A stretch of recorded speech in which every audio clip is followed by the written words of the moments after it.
Сәлеметсіздер ме? Менің аты жөнім Үменова Арайлым Болатқызы боламын. Мен 2022 жылы оқу бітірген болатынмын. Мектебімнің аты Шонас Маханова атындағы номер 44 орта мектебін табандадым. Және осы оқу орнына түскен себебім, яғни бұл оқу орнының аты Халықаралық Тараз инновациялық институтына бірінші курс студенті боламын. Таңдаған мамандығымның аты дене шынықтыру және спорт мамандығын даярлау.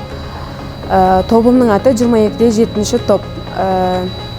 Бұл жақты таңдаған себебім студенттерге үлкен мүмкіндіктер, үлкен жағдай жасалған.